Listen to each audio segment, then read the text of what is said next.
Ladies and gentlemen, welcome to the 5th episode of Digital Downtime.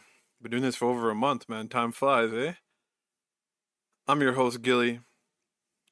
And before we get into a lot of news in the gaming world lately, I just wanted to say to everyone, I hope you have a happy holidays, Merry Christmas, and whatever else you celebrate.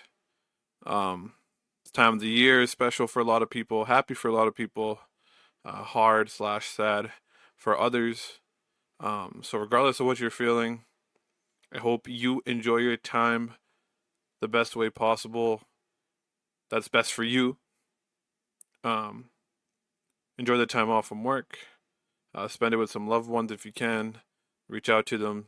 Just do something, So, just wanted to say that first and foremost. Secondly, I just wanted to say thank you for everyone who's been tuning in every week or tuning into a singular episode or listened to part or just clicked and listened for, a minute, whatever the case may be. I do appreciate just giving me a chance, giving Digital Downtime a chance. And, we started the podcast pretty late into the year here.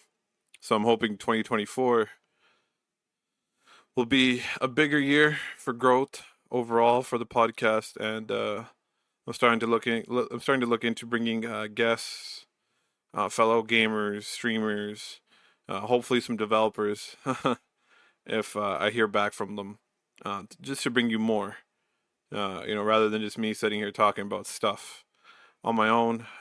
Just have a second voice, more insight into the industry, and more opinions, and exploring the other side of, it's part of gaming, but streaming, this other side of what it is to be a content creator and whatnot. So we'll be diving all into that in 2024. So appreciate the patience and I appreciate the support. Thank you. A lot of things to look at today. We're going to be talking about The Last of Us Online being canceled. I know I mentioned, talked about Naughty Dog in episode 3. And how I'm looking forward to the online game. So obviously I have a lot to say about this matter. Obviously we're going to expand on our conversation of Naughty Dog's output for the current PS5 generation. After hearing about this cancellation. Insomniac got hit by some major leaks. Out of respect to them, we're not going to be talking about the nature of the leaks or the specific details of it. But more so just the overall overview of what got leaked. And how unfortunate it is, for the 400 employees that got affected. And my heart and best wishes go out to the team over there. Knowing Insomniac and how long they've been in the gaming space, they'll bounce right back up and have their head on their shoulders as they always do. Bobby Kotick, Activision CEO, finally resigning, which is good news. Let's talk a bit about that.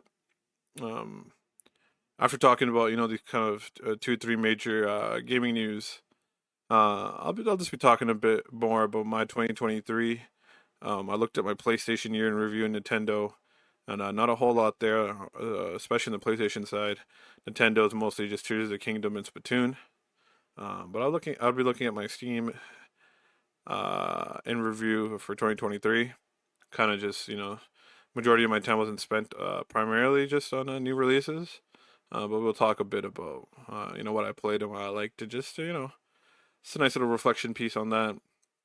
And then, of course, as always, following all that, we will have our Have You Played this segment, which we will be talking about another licensed game. I know we talked about Scarface, The World Is Yours previously, and Spawn Armageddon.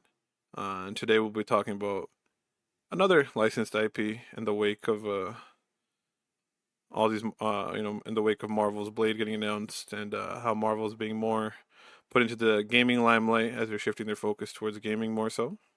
So, a lot on the agenda, and always sit back, relax, and don't go nowhere because we got a lot to talk about. And thank you once again for tuning into Digital Downtime.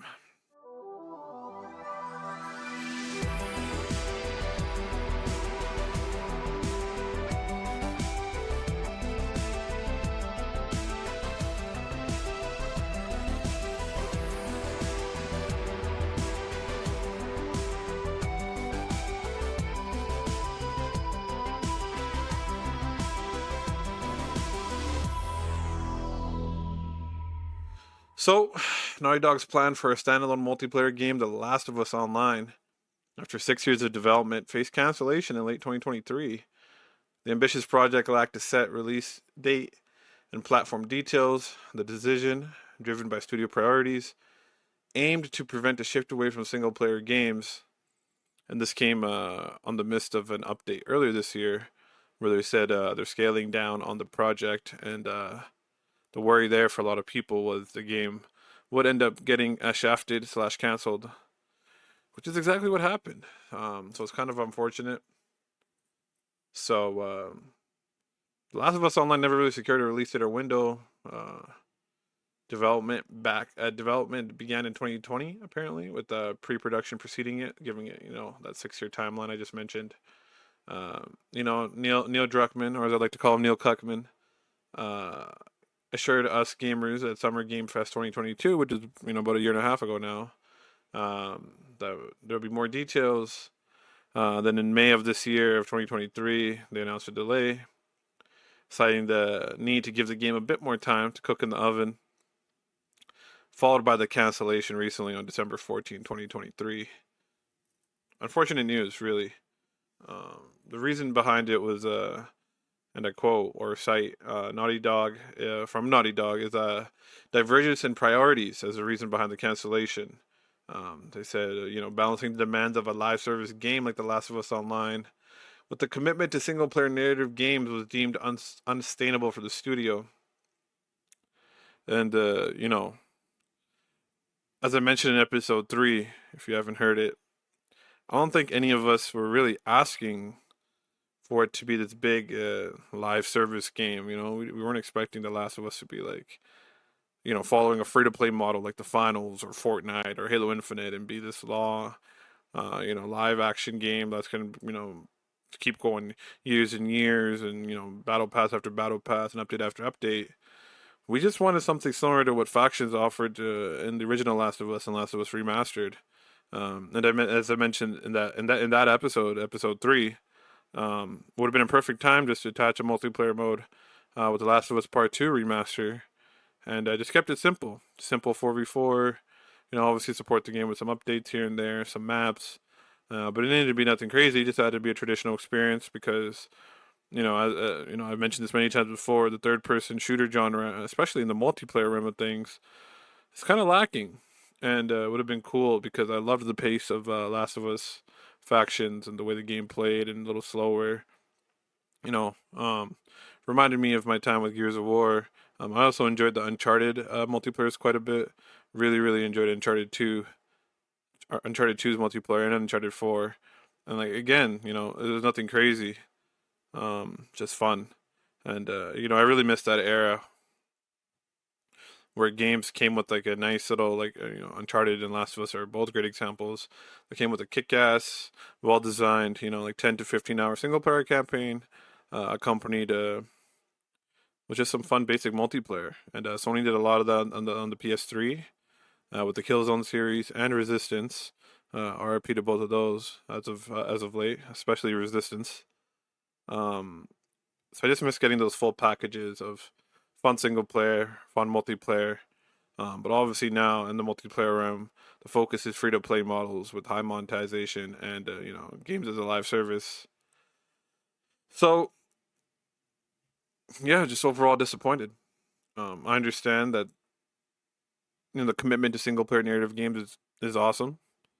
That's Naughty Dog's bread and butter. That's PlayStation's exclusive first party bread and butter. If you're looking at what Insomniac's doing with Spider-Man, if you're looking at what Santa Monica's doing with God of War, Sucker Punch, and Ghost of Tsushima, Naughty Dog and their games. My only concern is, and I'm starting to see conversation about this on Reddit and Twitter, and I know they're both not the greatest place to get gaming opinions, but sometimes there's some insightful conversations there. You just gotta look past the fanboyism and typical gamer complaints and whatnot. Is Sony as a whole, PlayStation as a whole, is really doubling down on these third person action adventure open world slash semi open world narrative focused games. Some people are dubbing it like as B movies, B plus kind of movies, maybe too much focus on the cinema narrative. And a part of me kind of agrees. And they did it on the PS4 era successfully, and with The Last of Us tail ending the PS3 and the Ghost of Tsushima's and Spider-Man's and Horizons, whatever. It worked because it felt fresh, especially the God of War reboot. I know was blew my mind when I got played through that game because it was fresh. Just that perspective. But even then, the memes were starting to rise up, right? Like God of War is just turning into The Last of Us. Like how Joel and Ellie was. Now you have Kratos and Artemis. I think I still have to play Ragnarok, and it's been but Kratos and his son.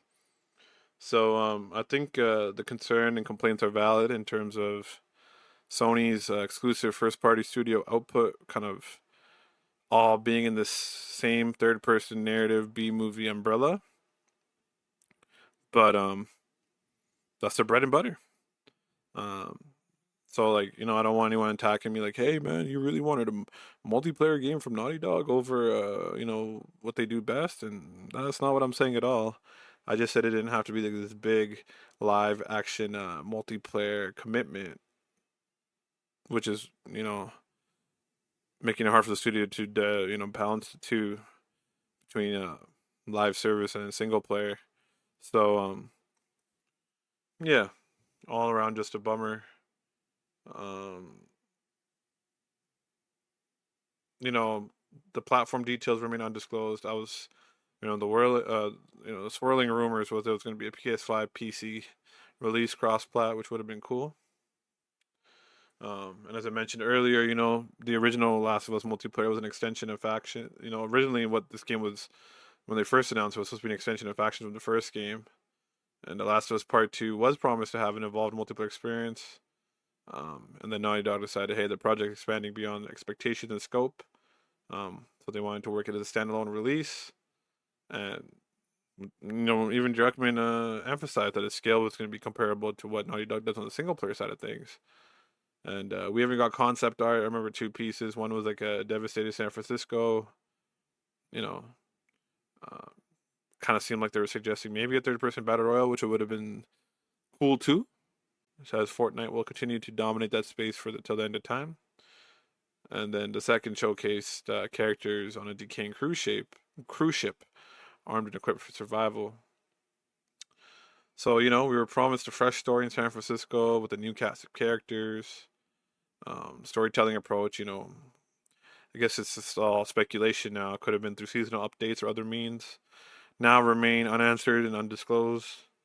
Um, and with this cancellation, I mean, the narrative and the fate of these characters remain a mystery, kind of making us fans wonder, like, what were the untold tales that Last of Us Online was going to bring? What were these characters' stories and backgrounds, and how they fit into this shitty world, surviving?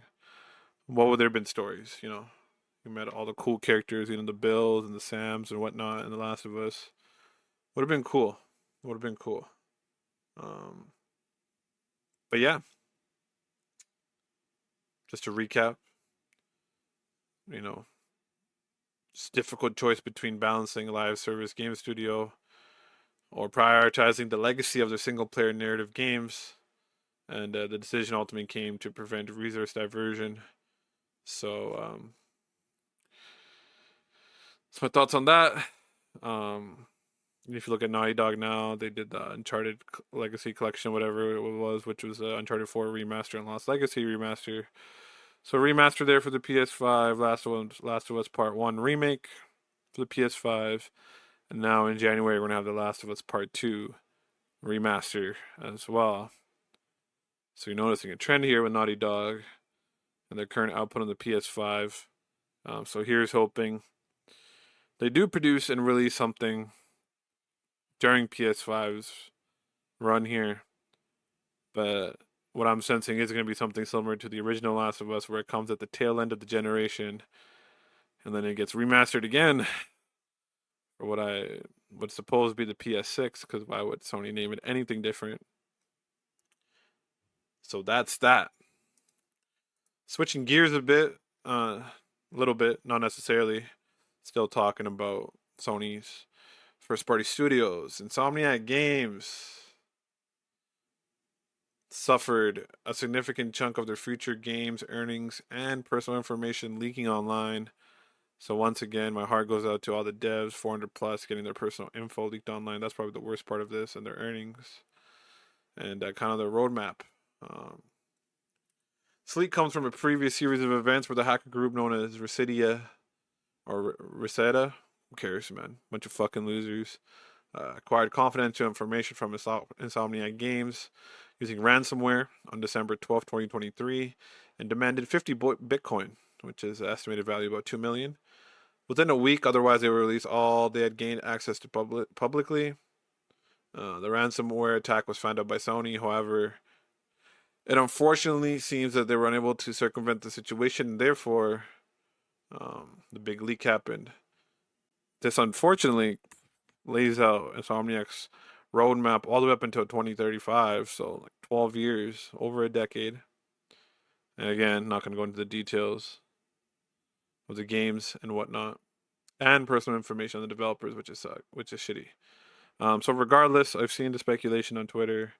Whether the information is intriguing, fun, or exciting to you, just remember it's really important to remember that what has been leaked is confidential. Their developers, Insomniac, whose hard work was not only revealed early, but also ruins the element of surprise and reveals as gamers. When we watch the Summer Game Fest now, or the Game Awards, or other PlayStation showcases, or whatever the case may be.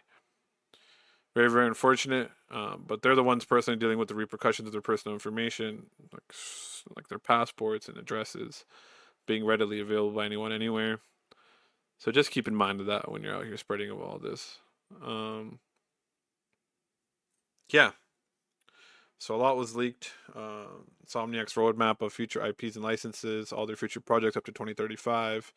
Insomniac's budgets and revenues, PlayStation Studios, Steam sales, Insomniac's projected sales, information on the company, and then obviously a lot about Marvel's Wolverine. That's the only game I'll talk about because it's the only one that's been previously revealed and announced. But from Marvel's Wolverine, we had character and scenes, concept arts leaked, missing playtesting footage, gameplay and combat playtesting footage, the characters list and cast, playable builds, which is just absolutely crazy, the development and release roadmap, a drawn cut scene, and a potential plot. And furthermore, there's future games. Like I said, I'm not going to name, but unfortunately not much we can do as gamers because most gamers are pieces of shit. And most of the Twitter discourse now is going back and forth between these games look like shit. Oh, what is Sony doing? Oh, blah blah blah. Or like this looks super cool. Or ha ha ha. This that. But yeah, absolutely devastating for them. I feel for them. I really do. And yeah, just please be sensitive and keep in mind what these devs are going through. But yeah, I mean, so much personal information leaked, full on builds of Wolverine playable. People are just playing it, which is what? And yeah, their entire roadmap for like the next 12 years. So heart goes out to Insomniac once again. I know you guys will bounce back. And I know the team and, PlayStation, obviously, and Sony overall supports the studio quite a bit. So I think they'll come with creative ways to tackle the future games that have been leaked here on how to announce them and whatnot. But again, it's not going to go into further details than that. But just an overview of everything that kind of got leaked, just from a general overhead basis. And the reason I did that is just to signify the importance and the amount of detail that did get leaked. So very, very unfortunate.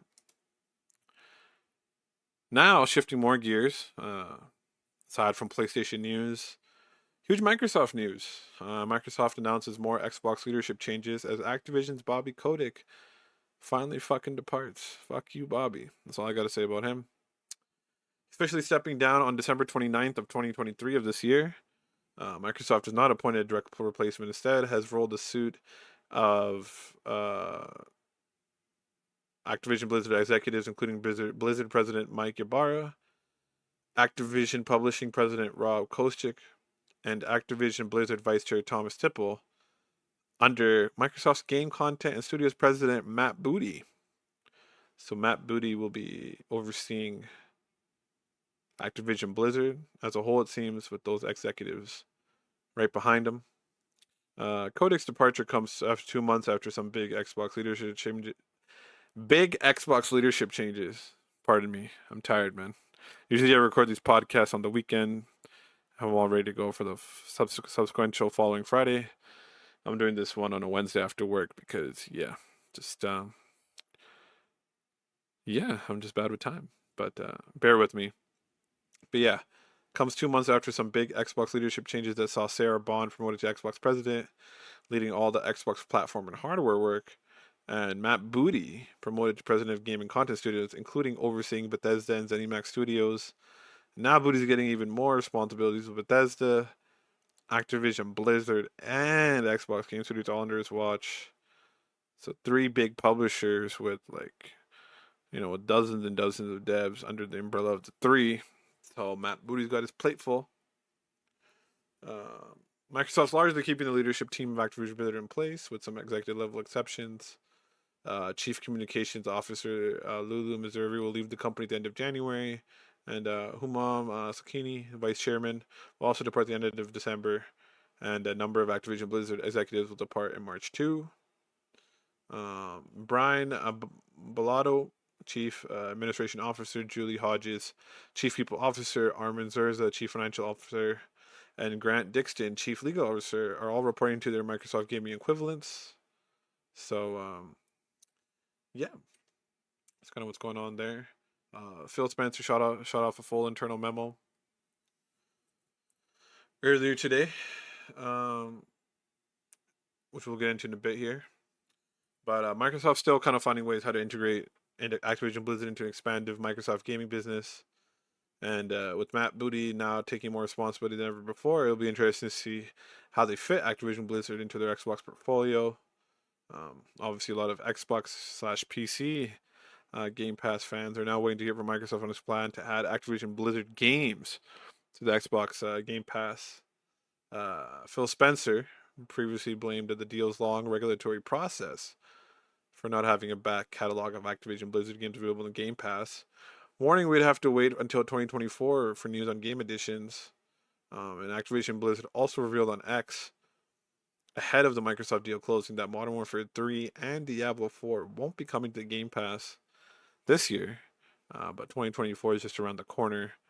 So I think Xbox will start adding, especially with Matt Booty now running the helm. I think start seeing a lot of Activision Blizzard games on the Game Pass, which whether you love Bobby Kotick or hate him, probably more on the hate side, and Activision Blizzard Studio as a whole, that's definitely going to drive up the value of the Game Pass, given that the prices and what they're offering now remains all where it is, constant. Having that COD backlog, having the new CODs yearly on there, Diablo 4, future StarCrafts or Overwatches or whatever they do, it is quite big. They also have Crash IP and Tony Hawk IP and among other things, so it is big. But Phil Spencer's full internal memo basically just says, Bobby Kotick formally announced that, he's leaving on December 29th. His team created many beloved franchises such as Call of Duty, World of Warcraft, Candy Crush Saga, yada yada yada. He thanks them. And then, as I mentioned, some of these executives before from Blizzard, Activision Blizzard will remain in place. No change to the structure of how the studios and business units are run. And with that, Matt Booty overseeing it all now. So for most people, he says the day-to-day work will remain the same, still business as usual, and bringing more groundbreaking experiences to players around the world at the leadership level. These changes will provide the clarity and accountability that is necessary to achieve our ambitious goals, and foster a culture that is welcoming, empowering, and committed to gaming for everyone. And these are, these press releases often, follow the same kind of business language. But I think the language expressed here, the gaming for everyone especially, is very critical given what we've heard coming out of the studio in the past in regards to Activision Blizzard. So I hope Xbox can turn around the culture in that sense. He says we have an exciting 2024 lineup of games across Activision, Bethesda, Blizzard, King, and Xbox Game Studios, and I know that we all look forward to sharing more details with our player communities when the time is right. And then Matt Booty also sent off an internal memo. Pretty much, I'm just going to recap. He just says, thanks all the executives and leadership people that are going to be now reporting under his watch while they remain in their company structure. Says he's excited for 2024 and our slates of games over the next 18 months is looking strong. Together we can create amazing, memorable experiences for our players, built in a culture that empowers everyone to be their most authentic selves and do their best work. And, I mentioned Sony kind of following this single player formula that's working for them. One thing I will give credit Xbox, one thing I'll give credit to Xbox for, it seems like with all their studio investment, the games that they're announcing, that they're looking at a more portfolioed approach, and you saw that with the surprise release of Hi-Fi Rush earlier this year, Forza, Starfield, etc. Now we just need them to release and get them coming, and we'll see what they can do. But that kind of wraps up the gaming news that was on top of the agenda for me. Stay tuned though. After this, we'll be talking about my Steam year in review. My PlayStation one was pretty minimal, and the Nintendo one was pretty much Tears of the Kingdom and Splatoon, as I mentioned at the start of the podcast. So we'll touch bases on that, and also touch bases on some other games I kind of been trying out lately. The finals being one, as I promised previously. Lethal Company and Grand Blue Fantasy versus Rising. GBVSR? Yeah, Grand Blue versus Fantasy Rising.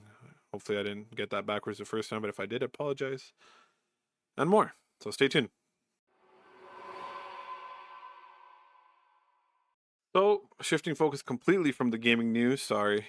I just like to explore those things and kind of let people informed, like if you're using this as an informative gaming podcast, I do want to cover those things. So, bear with me if that's not really what you're here for. But now we're going to get into more of the fun stuff. Gilly's Team Year in Review 2023. So, quick overview. Apparently, I played 24 games, 17 new ones, 82% with controller. So, I don't even know why I really have PC as my platform of choice when I only use the keyboard and mouse 80% of the time. Anyhow, some top games here. According to what games you play, the Spider Graph shows 2.5 TD, 3D fighter, cyberpunk, puzzle platformer, precision platformer, and word games. Sure, man. Probably just a little bit of Tekken hours I put into this year kind of put that towards that. And maybe Steam is considering Party Animals to be a 3D fighter of some sorts as well. So maybe that's why the Spider Web is looking this way. Regardless, top played game of the year, it was Elden Ring. I did buy this last summer. Hopped into it for like about 2-3 hours, never touched it again. Waited. And then finally played it this year. 57% of my total playtime in Elden Ring was in February, and the following 43% in March. Got through the game in those 2 months. The game took up 22% of my total playtime for the year. Had 28 sessions and had a 6-day streak consecutively playing the game. Got 33 achievements, which is pretty much fighting all the bosses that had achievements, like the main bosses, including the secret ones. And, Elden Ring hasn't really been something I've talked about much before. But quite the experience. I don't know if I mentioned my first From Software game was Bloodborne. Probably not the best choice for their first From Software game. It was a difficult game. It was 30 FPS, obviously. Everyone knows that. And I streamed it. I suffered. And I had people kind of help me out with the co-op and whatnot. So I kind of cheesed that game. But regardless, it's a fucking great game. It's, following that, I played Dark Souls 3 completely on my own. No co-op there at all. So got through that, got through all the main bosses and whatnot. So that's dope. So Dark Souls 3 was the second From Software game. And then third, was Elden Ring.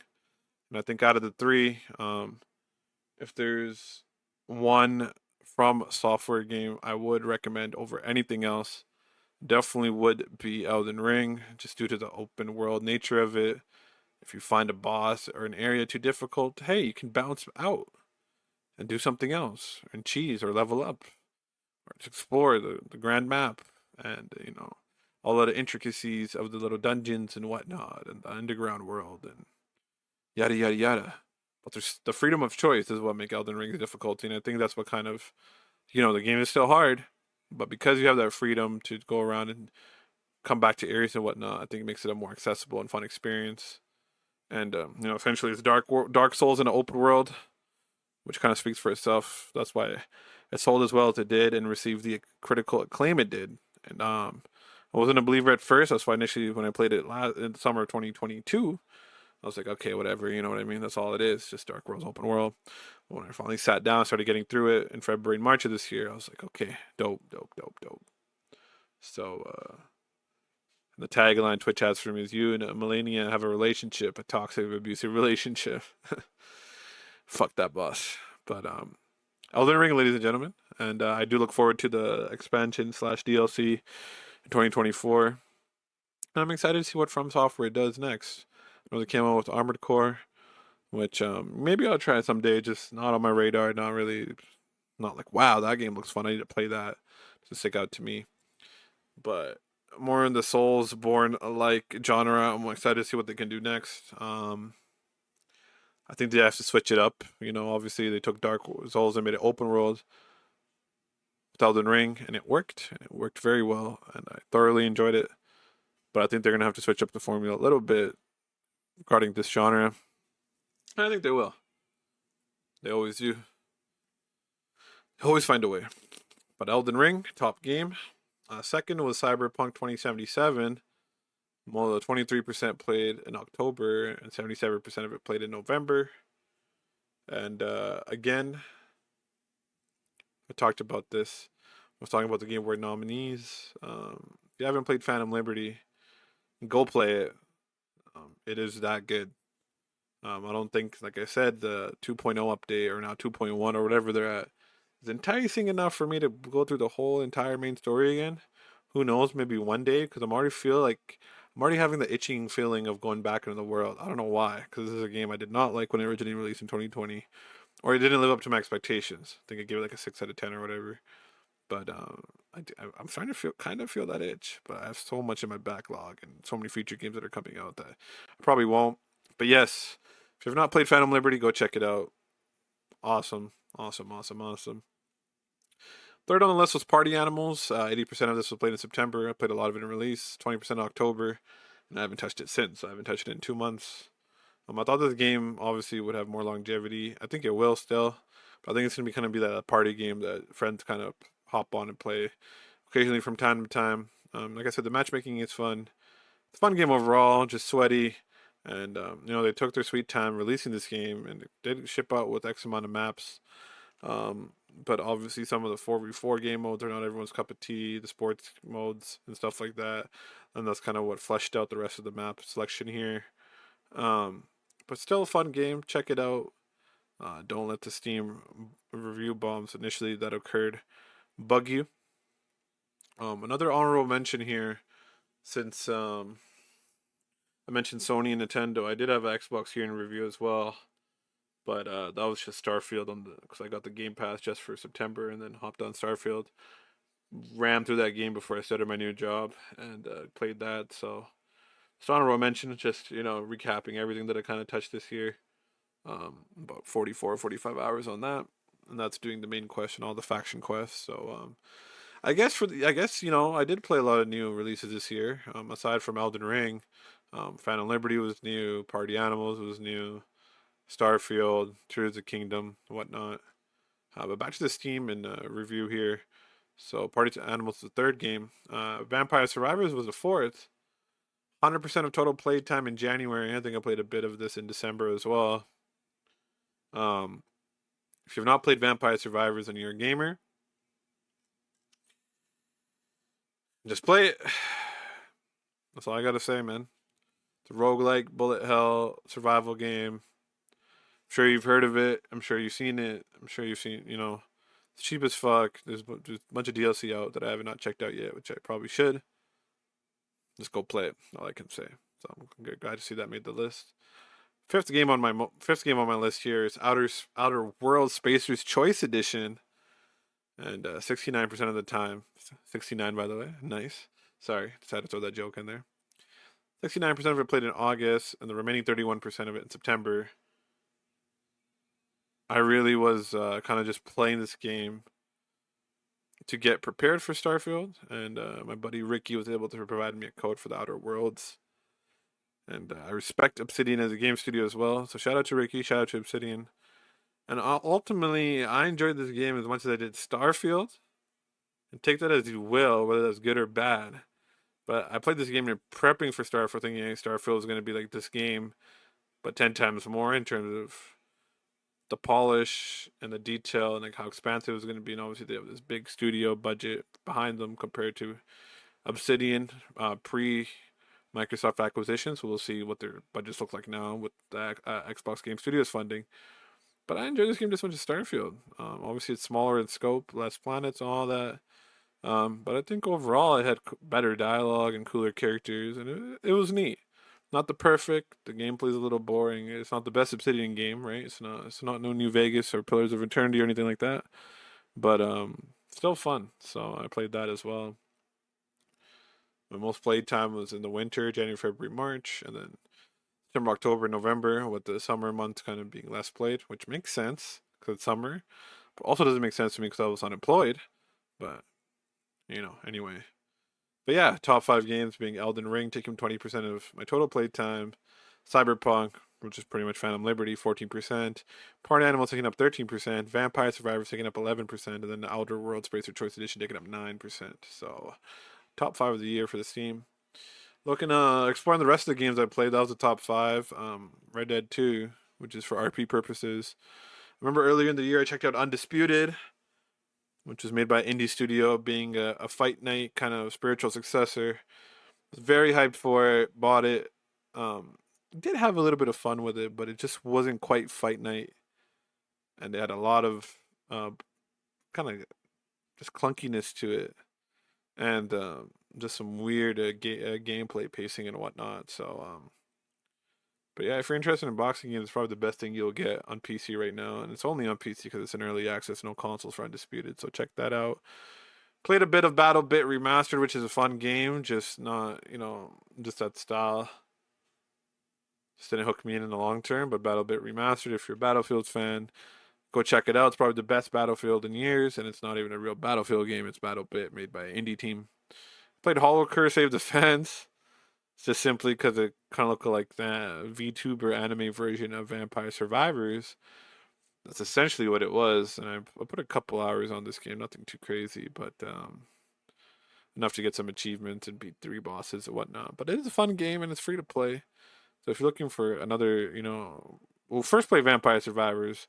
And if you're looking for more cutesy, VTuber anime girl kind of version of that game, check out Hollow Cure. And outside of the bullet hell survival like gameplay, you can do the Hollow House stuff, which is like, running a garden, having workers, harvest the plants, and you do fishing. It's just nice and relaxing. So, also played the original Fallout this year. Didn't beat it, but just wanted to see what Fallout was like before it became this big 3D phenomenon it did with 3, and that was an interesting game. Super hard though. Another pleasure I had this year was finally playing both Inside and Limbo. Both games made by the same devs, with Limbo coming out first, then Inside. If you're looking for super creative indie platformers with some of the best artwork I've seen just ever, Limbo and Inside, I'd recommend both. Both have a very unique identity to them. Right away, it's Limbo and Inside. Checking the dev team behind it. Sorry, I gotta visit the store page real quick. Playdead. I wonder what they make next, because all they have is Inside of Limbo, and Limbo Inside was released back in 2016, and Limbo was released back in 2011. So I wonder what they're cooking up, if they're even cooking up anything. But if you're a gamer in general, man, kind of just like how Vampire Survivors was, you just owe yourself to play those two titles if you're not yet. And if you're a platforming fan, then you really have zero excuse but to check those out. What else did I play first time? Played some Tekken 7. Played some Kart Rider Drift, which was disappointing. Played Downwell, which is an interesting take on the roguelike genre. So this is more like an indie game. We're just going downward, and you have to like dodge the obstacles coming in your way and stuff like that. And it's fucking hard. But if you're looking for an interesting, unique spin on the roguelike genre, I'd recommend Downwell. Scribble It, which is pretty much just like Scribble. Tried out some Halo Infinite just to see what all the updates and stuff were. Still not my cup of tea. Um, and yeah, recently I tried out Lethal Company in the finals. I haven't played enough of both games to give a full opinion on. I guess I can give an opinion on the finals based on the beta, but I think I should have played the base game more. But what I did play with Lethal Company was a group of friends, four-man squad, and I do recommend having a at least minimum 3 or 4 person squad to play Lethal Company. Man, it's a fun game. It really is. It's if you enjoyed Phasmophobia but didn't enjoy like the concept of it, just being paranormal investigators, but you like the idea of playing kind of like a game that you'll laugh and be scared about all in one package. Lethal Company is it. You're just like these space explorers, pretty much working for this big corporation, kind of just selling your soul out to the corporation, just working for them recklessly. Kind of reminds me of a lot of people in their everyday jobs. A little bit of touch of reality there in the theme of the game, but yeah, you have to collect scrap, bring it back to your ship, and sell it. But the issue is here, the scrap is in like these lethal planets and these weird little dark corridors and buildings and abandoned factories and stuff like that. So that's the horror element, and when you see one of your friends do see the unfortunate death and whatnot, some of that shit could be fucking hilarious. So I highly recommend Lethal Company. And finals, like I said, I played the beta more than I have the base game so far, but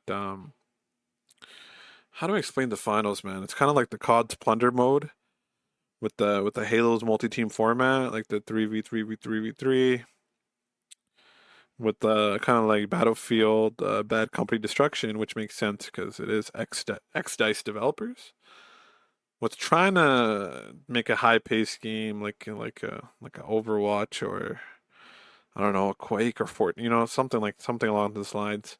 But the movement is also Battlefield-like, so it doesn't really translate as well to what they're trying to go for, which is this high-paced heist FPS. But regardless, if that funky mix of games is what sounds interesting to you, or you're just a shooter fan in general, that sort of thing, I would recommend trying it out. It is free, and obviously the game's using the free-to-play model with hopes of high monetization via cosmetics and battle pass purchases and whatnot. Did have a strong launch. I forgot how many concurrent players I had at Steam at one point. I want to say it was like 250k plus. Checked earlier today, it was around 120, 130k. That's not good. That's not factoring console players. So there's interest there. We'll see the longevity of it. I think that the 2 game modes they have available plus the tournament style, which is kind of like the ranked mode, will not be enough for the longevity of the title, because it needs to be more than just cashing out vaults and whatnot, I think. But like I said, if you're looking for an FPS,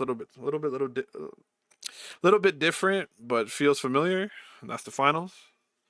And then a couple other games, but don't really need to be touched upon or anything. So that was kind of my 2023, gaming wise, at least. So on this week's Have You Played This? I mentioned in in previous episodes we talked about the Scarface, The World Is Yours. Also talked about Spawn Armageddon, both licensed games that were kind of overlooked and underrated, to be honest, because They were fun to me in my nostalgic glasses. But today we're going to talk about another licensed game, also overlooked and underrated. And I kind of thought about it after I saw Bethesda and Arcane reveal Blade. And it also follows suit with, Scarface being a badass, but not quite a superhero. But Spawn being the super cool, badass superhero. And also, Blade being this cool, super badass superhero. No more mature, violent, kind of gory type of works and whatnot. The Punisher. And I'm not talking about the Netflix series that got canned, which was phenomenal, by the way. And I'm not talking about the movie that came out back in the early 2000s. I forgot it was 2004 or 5 now, with Tom Jane and John Travolta. Also, an underrated and overlooked movie. If you haven't seen The Punisher, I enjoyed it quite a bit. Seen it multiple times. It's got Kevin Nash in it, so shout out to Big Kev Diesel. So if you've not seen the movie, go check it out.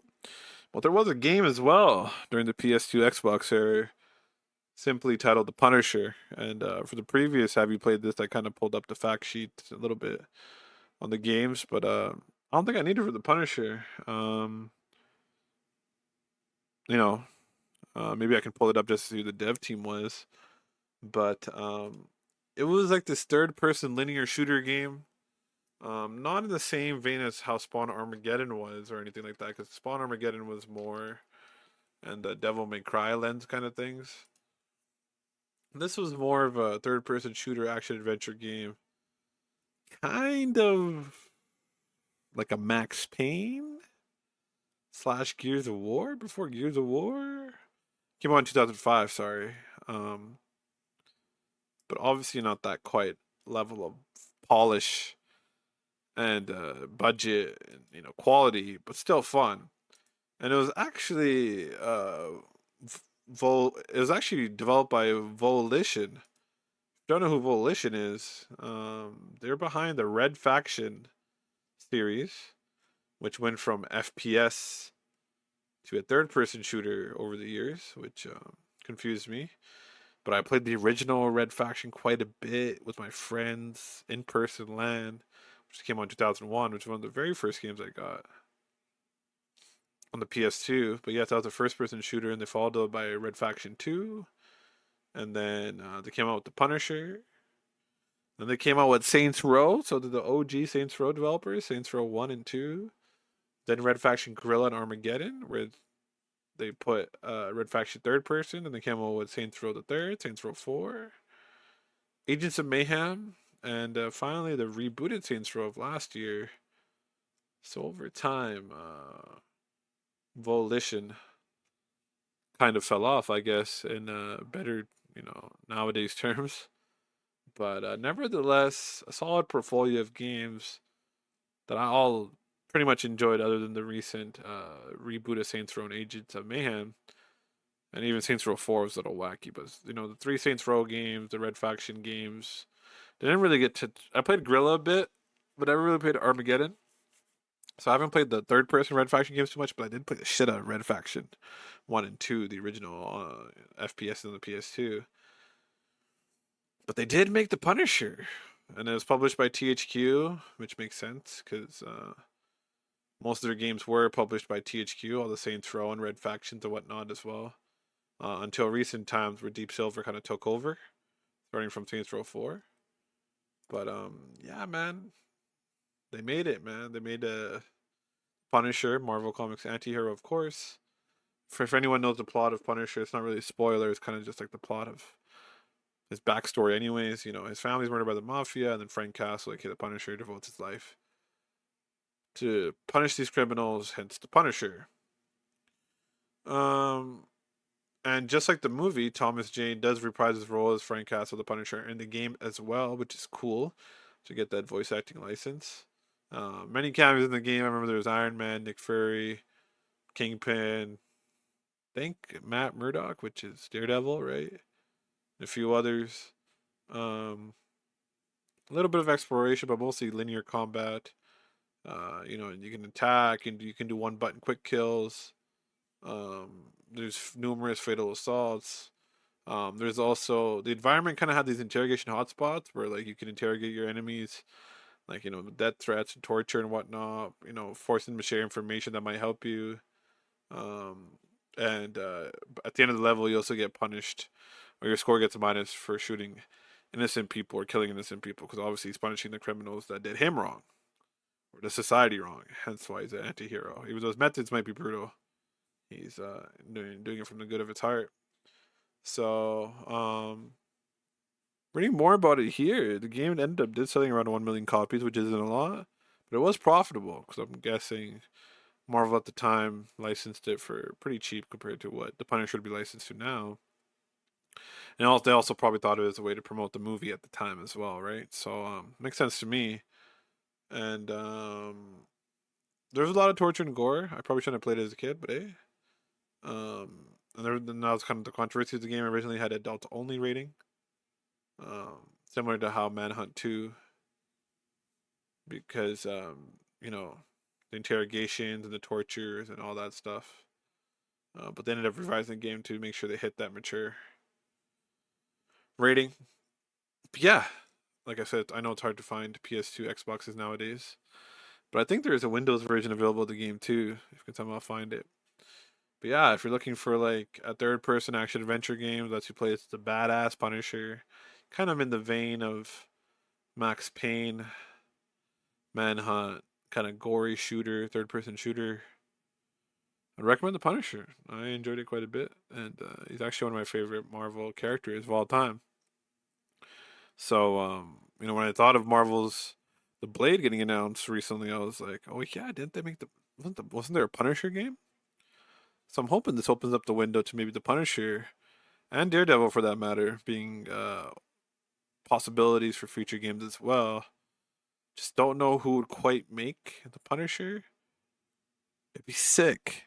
Oh, now my brain's rolling as I'm recording this podcast. Bear with me. It'd be sick if Remedy kind of took control of the Punisher. Yeah.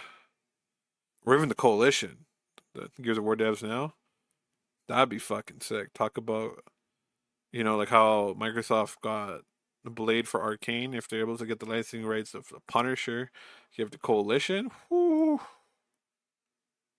That would be fire. But yeah, that's this week's Have You Played This Game, The Punisher? Underrated and overlooked licensed game from that same PS2 era once again. So make sure to check it out, or at the very least YouTube it and see what it's kind of like. So that's kind of episode 5. Talked a little bit about Last of Us Online, Insomniac leaks, Bobby Kotick, kind of my 2023 year of gaming. My little call to action here. I don't like to, go overboard on this, but if you do listen to the podcast and you enjoy it, please tell a friend. Word of mouth goes a long way. Whatever you're listening on, whether it be Spotify or Apple or any other streaming podcast directory like Podbean or whatever else, YouTube, right? Just give it a like. Goes a long way. I would appreciate it. Or leave a rating, I should say, on the Spotify and Apple side of things. And follow the Twitter at Digital Down Pod. Once again, that's Digital Down Pod. Again, that helps me a bunch. Also going to be restructuring my Discord to be more focused on the podcast. So whenever you see the link tree for the Digital Downtime podcast, which you'll find anywhere when I share it on my personal Twitter, AgiliPG, or the Digital Down Pod Twitter, or wherever else, I'll make sure to put the Discord link there, and I'll also make a separate post about it. But yeah, you can also join the Discord. You can hop in there. We have many different various chats you can participate in, and then it'll also be used kind of as feedback for the podcast. If you have any podcast ideas, you can discuss them there. I'll look into them. Any questions or answers you have for me, about me, or about my thoughts on anything gaming, And also, I figured it'd be good for future guests and whatnot who will be coming on the stream. Good place for them to kind of hop in, and we can just have a voice channel there for the podcast. Also, a good way for fans to ask their questions to any of the guests that do come along. So we will do that on the Discord end. But yes, like I said, word of mouth is key. So make sure to please tell a friend, leave a rating, leave a like on the YouTube, follow the Twitter again, Digital Down Pod. Follow the subscribe to the YouTube, and if you want to be more in touch with me, just follow me at GilliePG. That's GILLIEPG on all platforms: Instagram, Twitter, Twitch, YouTube. Recently made a TikTok, so we'll be doing some things on there. Hopefully, I'll try to think of some ideas. That's also GilliePG. So it's my little call of action there. So I do appreciate bear with me through that. Again, if you're looking to be a guest on the podcast, best way to reach out is on the Twitter.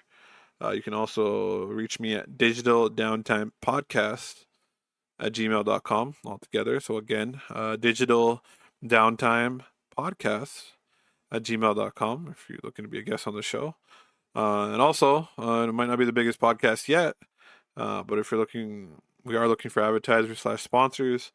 So if you are interested in that sense as well, again, hit me up on Twitter or shoot an email off, whatever works for you, whatever you prefer, sort of thing. And 2024, like I said, hoping to expand, get some guests on here, whether they be fellow gamers, and talk about topics that are important to them. The biggest thing for me is I really want to start interviewing devs. So obviously it's going to be like independent studio devs and whatnot, but that's something I really want to get down into in 2024 and kind of talk to them and get their perspective on things. And then also streamers as well, just so we can talk about the linkage between gaming and content creation. If content creation even, is Twitch even, really revolved around gaming? We all know it isn't anymore, but still, there's a wide array of streamers/YouTubers that do promote games. So obviously want to talk to them as well. And just keep on doing bigger and better things. We'll love to grow the fuck out of the podcast as much as possible. If you know me personally or you've been following me for a while, I stream and I've done YouTube videos in the past, gaming reviews, music and whatnot. But I think moving forward, I'm going to, especially with working and stuff now, I'm going to focus more on the podcast and really get it to the place that I want it to be. And I just want it to grow. Right now the podcast is growing, started off from like, 8 to 10 listeners first episode to now about 25, 30. So there's, I'm seeing the gradual growth there, and I would like to grow it more. I'm very transparent with the numbers, so there's no reason for me to lie to you, and I want to stay transparent, right? Even if one day magically, let's say we have 1,000 viewers per episode, I'll be open about that because it's open, and then it's just easier for guests to see this, where the podcast is at, how it helps them to promote their games or ideas or whatnot, and also sponsors and whatnot as well. So all that funky stuff for sure. So again, I wish you guys a happy holidays. Spend it with your loved ones. Do some fun things. And of course, there will be another episode, the last episode of 2023, the last Friday of the year, which is December 29th. So we're not quite done. But yeah. Again, this was episode 5 of Digital Downtime. I'm your host, Gilly. See you guys next week.